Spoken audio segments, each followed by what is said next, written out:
तो आज जो हम लोग टॉपिक पढ़ने वाले हैं उसका नाम है रिजिड पेवमेंट। सबसे पहले कोई किसी भी चैप्टर को पढ़ते हैं तो उससे पहले हम लोग इम्पोर्टेंट टर्मिनोलॉजी हम लोग पढ़ते हैं। तो अभी हम लोग इम्पोर्टेंट टर्म से चालू करेंगे। तो सबसे पहला टर्म है modulus of subgrade reaction. Modulus of subgrade reaction जिसको हम लोग के से डिनोट करते हैं। अब ये है क्या वो जानते हैं। तो सबसे पहले इसका डेफिनेशन जानते हैं। It is the pressure required पर unit deflection of 0.125 centimetre. Okay, it is the pressure, ये जो हमारा के टर्म है वो क्या है, प्रेशर है, रिक्वायर्ड पर यूनिट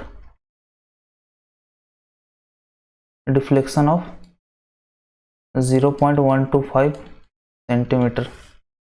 ओके, तो हमारा ये डेफिनेशन हो गया। It is measured by plate load test. के किससे मेजर किया जाता है, तो it is measured by plate load test. Plate load test.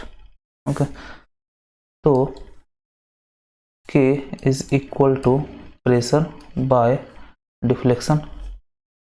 Okay, तो प्रेशर डिफ्लेक्शन को हम लोग क्या लिख सकते हैं, इसके पहले वाले टॉपिक में जो कि फ्लेक्सिबल पेवमेंट था उसमें हम लोगों ने बर्मिस्टर मेथड ये था। इसमें हम लोगों ने डिफ्लेक्शन के लिए ये पढ़ा था फॉर्मूला 1.18 PA/ES। इसी को अप्लाई हम लोग यहाँ करते हैं क्योंकि ये भी आपका रिजिड के लिए था और अभी हम लोग जो भी पढ़ रहे हैं वो रिजिड के लिए। तो अप्लाई करते हैं 1.18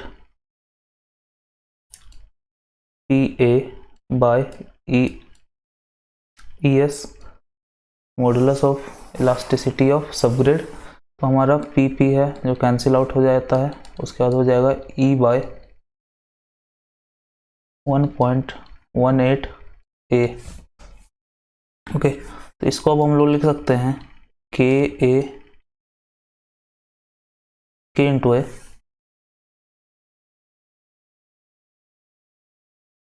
के into A is equal to ES, यहाँ पे ES/1.18।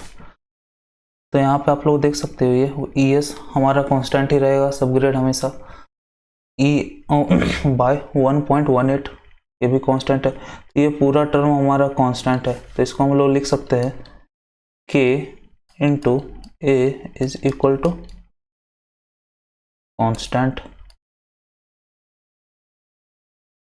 ओके, तो ये हम लोग लिख सकते हैं। उसके बाद फिर इसको क्या आगे हम लोग क्या लिख सकते हैं, K is equal to constant हो गया तो लिख सकते हैं K1A1 is equal to K2A2। ये फाइनली हमारा फॉर्मूला हो गया जिसको हम लोग क्वेश्चन बनाने में यूज करेंगे। तो हमारा प्लेट लोड टेस्ट कुछ ऐसा होता है, सपोज ये सबग्रेड है, हमारा सबग्रेड है, इसके ऊपर हम एक प्लेट रखते हैं, सर्कुलर प्लेट जनरली, और सर्कुलर प्लेट जो होता है 75 सेंटीमीटर डाया का होता है। तो ये 75 सेंटीमीटर डाया का जनरली होता है। ओके, हो सकता है कितना का भी, लेकिन ये 75 जो है हमारा वो स्टैंडर्ड वैल्यू है। ओके, 75 हमारा 75 सेंटीमीटर का जो प्लेट है वो स्टैंडर्ड वैल्यू है। बाकी कर हम लोग किसी भी प्लेट से कर सकते हैं, 60 से कर सकते हैं, 45 से, 30 से कर सकते हैं। ओके, और उसी के हिसाब से हमारा के भी डिनोट होगा। अगर 75 सेंटीमीटर वाले प्लेट से हम लोग अगर के फाइंड कर रहे हैं तो वो कहलाएगा K75। अगर अगर 30 सेंटीमीटर वाले प्लेट से हम लोग अगर के फाइंड कर रहे हैं तो वो K30 कहलाएगा। तो अब हम लोग प्रॉब्लम करते हैं एक। तो ये problem k is equal to, if k is equal to 18 kg पर सेंटीमीटर। तो k का यूनिट सबसे पहला तो ये हमें ध्यान देना है, k का यूनिट kg पर मतलब लेंथ क्यूब होता है, kg पर लेंथ क्यूब। तो यहाँ सेंटीमीटर क्यूब है, corresponding to 60 centimetre dia plate. Okay, तो यहाँ पे क्या है, यहाँ पे हमारा K60 दिया हुआ है। K60 कितना हो गया, ये हो गया है 18 kg पर सेंटीमीटर क्यूब। ओके, और हम लोग फाइंड क्या करने बोला है, मॉडुलस ऑफ सबग्रेड रिएक्शन। मतलब जब भी ऐसा कुछ पूछे मॉडुलस ऑफ सबग्रेड रिएक्शन, इसका मतलब वो standard modulus of subgrade reaction पूछ रहा है। Standard modulus of subgrade reaction अब क्या हुआ, तो ये हुआ हमारा K75। तो हमारा K60 दिया हुआ है और K75 खोजने के लिए बोल रहा है। तो इसको सॉल्व कैसे करेंगे, हम लोग पता है K1 is equal to K2 K1 क्या हो गया, K1 हो गया हमारा 18, K1 क्या हो गया 60/2। तो A हमारा रेडियस होता है, ओके, लेकिन यहाँ डाया है तो इसीलिए 60/2 इज इक्वल टू K2 हमारा क्या है, K75 है जो कि standard modulus of subgrade reaction है, इनटू A2 क्या है 75/2। तो इसको आप लोग कैलकुलेट करोगे तो आप लोगों को K75 मिलेगा 14.4 kg पर सेंटीमीटर क्यूब। ओके, तो कुछ इस तरह का प्रॉब्लम पूछा जा सकता है हमारे गेट में, वन मार्क्स क्वेश्चन हो सकता है। ये काफ़ी अच्छा क्वेश्चन है, बस याद हम लोग को ये रखना है K1 is equal to K2 A2। और A क्या है, A है हमारा रेडियस, ना कि डायमीटर या अदर कुछ, रेडियस ऑफ। तो ये रेडियस हो गया कॉन्टैक्ट एरिया का। ओके, तो ये हो गया हमारा मॉडुलस ऑफ सबग्रेड रिएक्शन। हम लोगों ने पढ़ा मॉडुलस ऑफ सबग्रेड रिएक्शन। अब हम लोग बढ़ते हैं नेक्स्ट टर्म की तरफ, जो कि है रेडियस ऑफ रिलेटिव स्टिफनेस। तो सेकेंड है रेडियस ऑफ रिलेटिव स्टिफनेस, जिसको हम लोग इस पूरे चैप्टर में इसका यूज होगा और इसको हम लोग L से डिनोट करेंगे। ओके, तो सबसे पहले इसका डेफिनेशन देखते हैं। इसका डेफिनेशन क्या है, तो इसका डेफिनेशन है radius of area of soil effective in resisting in deformation of slab. तो सपोज हमारा ये स्लैब है, ओके, अब स्लैब के ऊपर हमारा टायर का वेट लग रहा है। टायर का वेट लगने पे कुछ ये ऐसा डिफॉर्म कर रहा है, ओके। तो अब डिफॉर्म करने पे जो एरिया ऑफ सॉइल का रेडियस है, तो हमारा सपोज ये वाला सॉइल का एरिया हमारा डिफॉर्मेशन रेजिस्ट कर रहा है, ओके। तो ये वाला एरिया हमारा, तो ये एक्चुअली प्लान जब इसका हम लोग देखेंगे तो सर्कुलर एरिया होगा, ठीक है। और इस सर्कुलर एरिया का जो रेडियस होगा हमारा वो कहलाएगा L, ओके। इसका डेफिनेशन क्या हो गया, डेफिनेशन हो गया radius of area of soil effective in resisting deformation of slab, deformation of slab, okay. अब इसका फॉर्मूला होता है, वो होता है L is equal to EH cube by 12K into 1 minus mu square का होल ब्रैकेट 1/4। ओके, तो ये हमारा एल का फॉर्मूला होता है, काफ़ी बड़ा फॉर्मूला है लेकिन इंपॉर्टेंट फॉर्मूला है, इसको याद रखना है, इससे क्वेश्चन पूछा गया है। तो होगा E L is equal to E H cube by 12 k 1 minus mu square का ब्रैकेट 1/4। ओके, तो अब देखते हैं इसमें टर्म्स क्या क्या यूज हुआ है। तो सबसे पहला टर्म तो है हमारा एल, जो कि है मॉडुलस ऑफ जो है रेडियस ऑफ रिलेटिव स्टिफनेस। उसके बाद हमारा है ई, ओके, ई है, ई एस नहीं है, इसका मतलब ई ऑफ स्लैब है, ई है। अब इसको पूरा लिख देते हैं,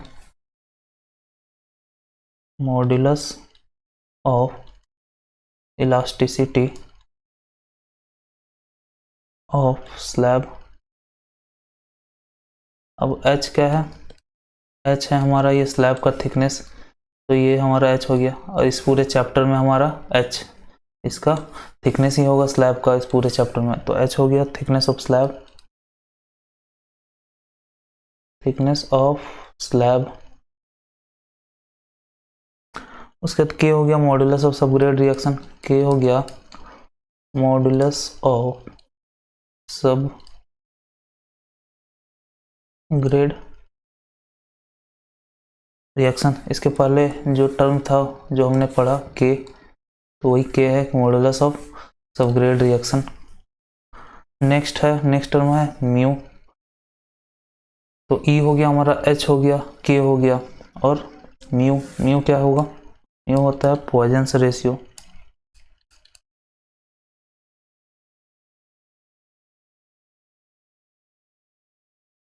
ओके, तो ये फॉर्मूला हम लोगों को याद रखना है, इससे क्वेश्चन पूछे जाते हैं, आगे भी पूछे जाएंगे।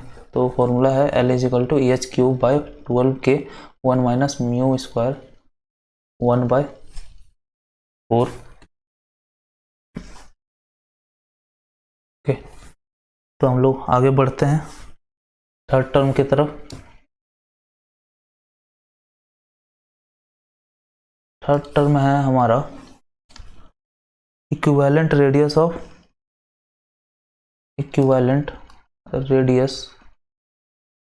ऑफ रेजिस्टिंग सेक्शन, जिसको हम लोग बी से डिनोट करते हैं, equivalent radius of resisting section. तो पिछले वाला, तो इसका डेफिनेशन देखते हैं। इसका डेफिनेशन है सेम, यही डेफिनेशन है, बस यहाँ रेजिस्टिंग डिफॉर्मेशन की जगह मोमेंट हो जाएगा। ओके, बेंडिंग मोमेंट हो जाएगा। तो हम लोग इसका डेफिनेशन लिखते हैं, radius of area of slab effective in resisting bending moment. तो ये हो गया हमारा radius of area of slab effective in resisting bending moment. Okay, तो अब इसका फॉर्मूला भी हम लोग देखते हैं। इसका कुछ पिछले टर्म जैसा, एल के जैसा कुछ इसका फिजिकल सिग्निफिकेंस नहीं है। ओके, इसका सिंपली एक ये टर्म है, इसका फॉर्मूला हम लोग देख लेते हैं। B is equal to 1.6 A square plus H square minus 0.675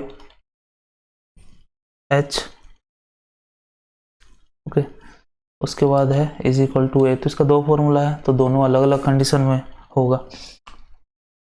तो ये कब होगा, ये होगा if A is smaller than 1.724 times of H. तो हम लोग एच है, एच को इंटू कर देंगे 1.725 से, और ए निकालेंगे, दोनों कंपेयर करेंगे। अगर ए छोटा है तो ये हो जाएगा, अगर बड़ा है, if A is greater than और equal to 1.724 H, then B is equal to हमारा ए हो जाएगा। ओके, तो अब टर्म देख लेते हैं क्या क्या कौन कौन सा टर्म है। तो ये तो हो गया हमारा फॉर्मूला, ये याद रखना है, ट्राई करेंगे याद रखने का। ओके, तो ए इज इक्वल टू क्या है, radius of contact area, radius of contact area, और एच क्या है, थिकनेस, एच है हमारा थिकनेस। ओके, तो ये था हमारा कुछ इंपॉर्टेंट टर्म्स। आप लोग इसका फॉर्मूला याद रखना और नाम रखना याद। तो पहला क्या था, मॉडुलस ऑफ सबग्रेड रिएक्शन, दूसरा क्या था, रेडियस ऑफ रिलेटिव स्टिफनेस, तीसरा क्या था, equation of radius of resisting section जो कि बी होता है। ओके, ये तीन टर्म है जो हमेशा यूज होते रहेंगे। अब हम लोग नेक्स्ट पार्ट की तरफ बढ़ते हैं जो कि है analysis part. Okay, analysis part, analysis of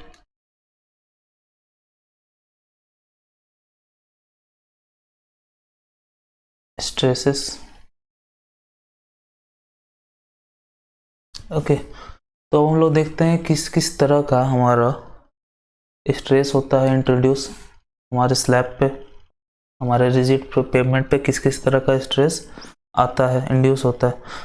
तो किस किस तरह का आता है, तो सबसे पहला तो आता है लोड स्ट्रेस। मेजरली दो ही तरह के आते हैं, सबसे पहला आता है लोड स्ट्रेसेस और दूसरा आता है temperature stresses. Okay, load stresses कैसे आता है, ड्यू टू व्हील, चक्का मतलब व्हीकल का वेट के चलते आता है ये लोड का स्ट्रेस। ओके, और ये टेम्परेचर स्ट्रेस टेम्परेचर से ही आता है। तो इसमें दो तरह के आते हैं फिनोमिनन। पहला तो वार्पिंग आता है, वार्पिंग स्ट्रेसेस, वार्पिंग स्ट्रेसेस, और दूसरा आता है फ्रिक्शनल स्ट्रेसेस। तो वार्पिंग होता है डे नाइट वेरिएशन के चलते, due to day night temperature variation, ये होता है हमारा due to day night temperature variation. ये वाला जो स्ट्रेस है वो डेजर्ट एरिया में ज़्यादा इम्पोर्टेंट रोल प्ले करता है, क्योंकि डे नाइट टेम्परेचर का डिफरेंस बहुत होता है, वेरिएशन बहुत होता है। डे में हमारा 45 डिग्री तक जाता है, सेल्सियस तक जाता है, नाइट में हमारा माइनस में भी चला जाता है। तो जब वेरिएशन बहुत ज़्यादा हो डे नाइट में, जैसे रेगिस्तानी एरिया में, तो उस केस में हमारा वार्पिंग का ज़्यादा यूज होता है। ओके, और फ्रिक्शनल हमारा कब रोल प्ले करता है, ये तब आता है जब हमारा सीजनल वेरिएशन बहुत ज़्यादा हो, सीजनल वेरिएशन बहुत ज़्यादा हो। Okay, seasonal temperature variation. Okay, और ये वार्पिंग रोज का टर्म है और ये सीजनल टर्म है, 2-3-4 महीने पे ये आता है, 3-4 महीने का ये स्ट्रेस है, ये शॉर्ट टर्म स्ट्रेस है, ये थोड़ा लॉन्ग टर्म स्ट्रेस है, ऐसा दिमाग में हमें रखना है। तो बेसिकली तो तीन टाइप के हो गए, और ये दो टाइप के हो गए मेजर स्ट्रेसेस। पहला हो गया हमारा लोड स्ट्रेसेस, तो ये होता है ड्यू टू व्हील के चलते आता है ये। फिर दूसरा हो गया टेम्परेचर स्ट्रेस, फिर टेम्परेचर स्ट्रेस को भी दो पार्ट में डिवाइड किया गया, वार्पिंग और फ्रिक्शनल। वार्पिंग आता है डे नाइट टेम्परेचर वेरिएशन के चलते, और फ्रिक्शनल आता है सीजनल टेम्परेचर वेरिएशन के चलते। ओके, ऐसे हम लोगों को याद रखना है। ठीक है, तो तीन हो गए। ओके, अब एक एक करके स्टार्ट करते हैं। सबसे पहला लोड स्ट्रेसेस से स्टार्ट करते हैं।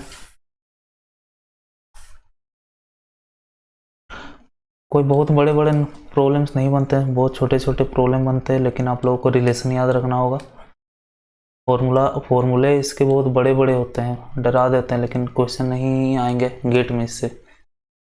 ओके, बस इनको समझना है अच्छे से आपको। ओके, तो सबसे पहला है लोड स्ट्रेसेस।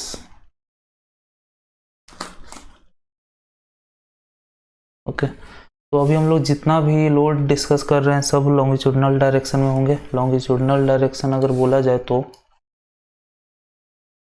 ये आपका स्लैब हुआ, तो जो भी स्ट्रेस होगा हमारा इस डायरेक्शन में होगा। ओके, उसका नॉर्मल, उस स्ट्रेस का जो भी नॉर्मल होगा इस डायरेक्शन में होगा, ना कि ऊपर होगा या नीचे होगा, इस डायरेक्शन में या इस डायरेक्शन में, लॉन्गिट्यूडनल डायरेक्शन में होगा। जो भी स्ट्रेस हम लोग पढ़ेंगे सबका डायरेक्शन लॉन्गिट्यूडनल होगा। ओके, ये याद रखना है, तभी जाके फाइनली हम लोग एडिशन सब्ट्रैक्शन करते हैं, क्योंकि सब एक ही डायरेक्शन में, जो कि है लॉन्गिट्यूडनल डायरेक्शन। ओके, तो ये हमारा आता है due two wheel load.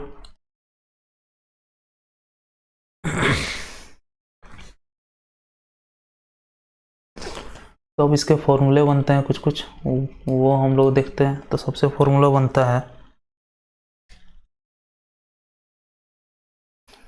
Stress का, सबसे पहला फॉर्मूला बनता है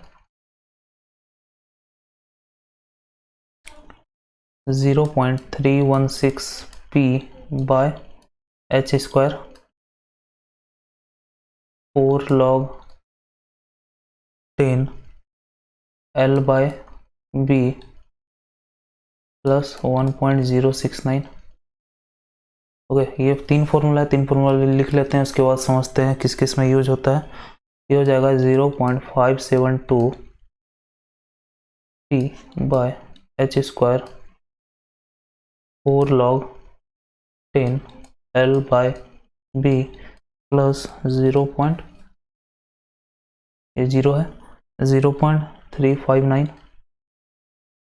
फिर लास्ट फॉर्मूला है 3P bye H square 1 minus A√2L का पावर 0.6। आपको इस फॉर्मूला, मतलब ये फॉर्मूला आपको दूसरा तरह से भी लिखा हो मिल सकता है, लेकिन वो पुराना था। ये नया फॉर्मूला जो हम लोग यूज़ करते हैं आजकल यही चलता है। तो डिफरेंट नोट्स और डिफरेंट बुक में आपको अलग फॉर्मूले मिल सकते हैं, लेकिन वो सिंपली पुराना फॉर्मूला है, नया फॉर्मूला यही है। ओके, अब देखते हैं यूज कहाँ होता है। तो सबसे पहले तो जो हम एनालिसिस करते हैं स्ट्रेसेस का, वो बेसिकली सिर्फ 3 जगह हम लोग करते हैं। ओके, तो सपोज ये हमारा स्लैब है, स्लैब रोड है, रोड का स्लैब है, स्लैब का एक पार्ट हम लोग उठाए हुए हैं। ओके, रोड होता है, रिजिड पेवमेंट जो होता है वो ढेर सारा स्लैब से मिलके बनता है। ओके,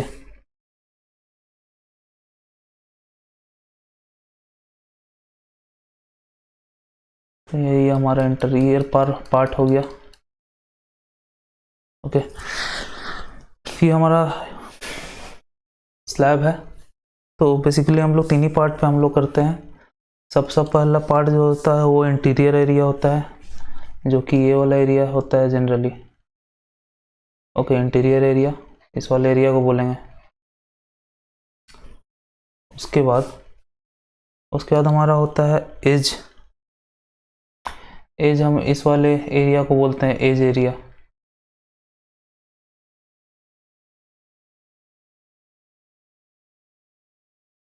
ओके, और उसके बाद आता है हमारा कॉर्नर एरिया। तो कॉर्नर एरिया हमारा क्या हो गया, कॉर्नर एरिया हमारा इस एरिया पे जो भी स्ट्रेस लगा वो हो गया कॉर्नर एरिया। ओके, तो 3 ही जगह हम लोग स्ट्रेस कर लिखते हैं। तो ये फॉर्मूला जो है हमारा पहला वाला फॉर्मूला, वो हमारे इंटीरियर्स के लिए, स्ट्रेसेस एट इंटीरियर्स के लिए है। इंटीरियर्स फॉर इंटीरियर्स, इस वाले पोर्शन, रेड वाला पोर्शन के लिए ये फॉर्मूला। अगर हमें ग्रीन वाले पोर्शन पर निकालना है जो कि एज एरिया कहलाता है, तो ये फॉर्मूला यूज़ करेंगे। तो ये 4 एजेस, और अगर हमें कॉर्नर्स पे निकालना है, ओके, तो हम ये वाला फॉर्मूला यूज करेंगे। तो 4 कॉर्नर्स, ओके। तो ये स्ट्रेस जो निकल के आता है उसे हम लोग SI से डिनोट करते हैं, ये जो निकल के आता है उसको SE से डिनोट करते हैं, और ये SC, ओके। तो ये हमारा SI हो गया, ये SE हो गया, और ये SC हो गया, stresses at interior stresses at edges, stresses at corners, okay. तो अब थोड़ा हम लोग नेचर देख लेते हैं। ये तो हो गया फॉर्मूला, ओके। इसमें आप लोगों को बस रिलेशन याद रखना है। रिलेशन कैसे? जो स्ट्रेसेस होता है वो लोड के डायरेक्टली प्रोपोर्शनल है, और जो लोड होता है वो थिकनेस ऑफ पेमेंट का इन्वर्सली प्रोपोर्शनल है, स्क्वायर का इन्वर्सली प्रोपोर्शनल है, ओके। तो ऐसे हम लोग को याद रखना है, ओके। फिर एल के डायरेक्टली प्रोपोर्शनल है, और बी के इन्वर्सली प्रोपोर्शनल है। एल भी हम लोग तो जानते हैं क्या होता है। एल होता है रेडियस ऑफ रिलेटिव स्टिफनेस, और बी होता है equivalent radius of resisting section, okay. तो आप लोग चाहे तो ये फॉर्मूला याद कर सकते हैं, आपको अलग अलग एग्जाम में मदद करेगा, लेकिन गेट में इस फॉर्मूला पे नहीं आएगा। बस आपको रिलेशन याद रखना है। स्ट्रेस होता है वो पी पे डिपेंड कर रहा है, और एच स्क्वायर पे डिपेंड कर रहा है। एल पे डायरेक्टली डिपेंड कर रहा है, बी पे इनवर्सली कर रहा है, ओके। तो अब थोड़ा नेचर देख लेते हैं।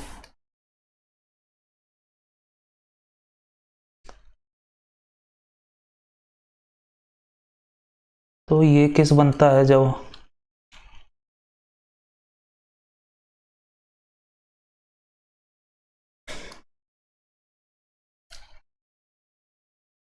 सपोज ये हमारा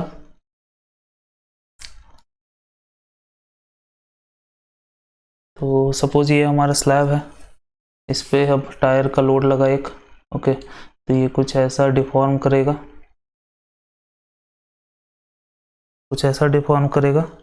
तो अगर हम लोग टॉप में देखेंगे तो टॉप में कंप्रेशन है, अगर हम लोग बॉटम में देखेंगे तो बॉटम में टेंसाइल है, ठीक है। तो ये हो गया हमारा इंटीरियर और एज का ये हो गया फिगर। अब दूसरा फिगर है हमारा, जब हमारा कॉर्नर्स पे हो लोड।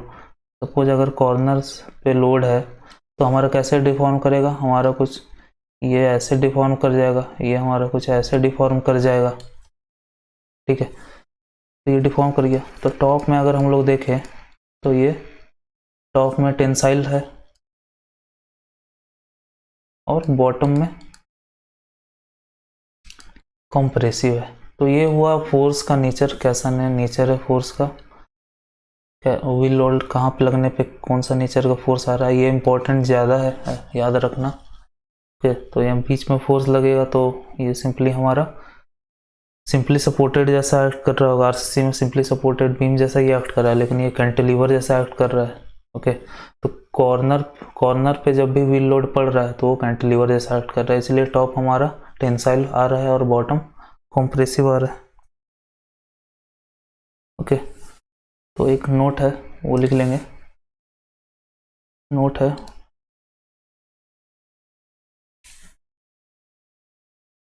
नोट क्या है, नोट ये है कि सपोज ये हमारा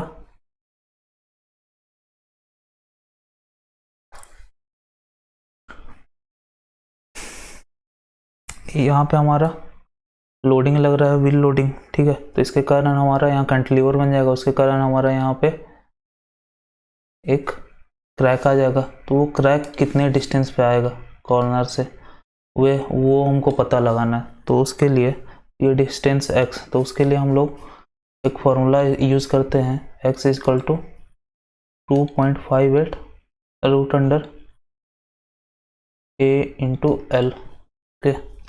a हो गया हमारा radius of contact area, A हो गया रेडियस ऑफ कॉन्टैक्ट एरिया और एल हो गया रेडियस ऑफ सॉरी एल हो गया रेडियस ऑफ रिलेटिव स्टिफनेस। ये छोटा सा फॉर्मूला है, इसको भी ट्राई करना है याद रखने का। एटलीस्ट अगर याद नहीं होता है तो हमें बस डिपेंड किस पे कर रहा है वो याद रख लेना है, बस डिपेंड किस पे। यहाँ तो यहाँ डायरेक्टली दोनों पे डायरेक्टली डिपेंड कर रहा है। ओके, तो ये हो गया हमारा लोड। 3 में से पहला हमने ख़त्म कर लिया। अब हम लोग वार्पिंग पे चलेंगे। तो इस फॉर्मूले पे क्वेश्चन कम ही चांसेस है आने का, याद कर लेंगे तो अच्छा है, नहीं भी करेंगे तो बस यहाँ पे रिलेशन याद रखेंगे। ओके, इन इन चारों टर्म का रिलेशन याद करेंगे बस। क्वेश्चन आने का इस फॉर्मूला पे डायरेक्टली क्वेश्चन आने का चांसेस कम है गेट में। अदर एग्जाम में भले ही आ सकता है, गेट में नहीं आएगा, लेकिन फिर भी सेफ साइड में रहने के लिए याद कर लें। ओके, तो अब हम लोग चलते हैं वार्पिंग स्ट्रेस की तरफ।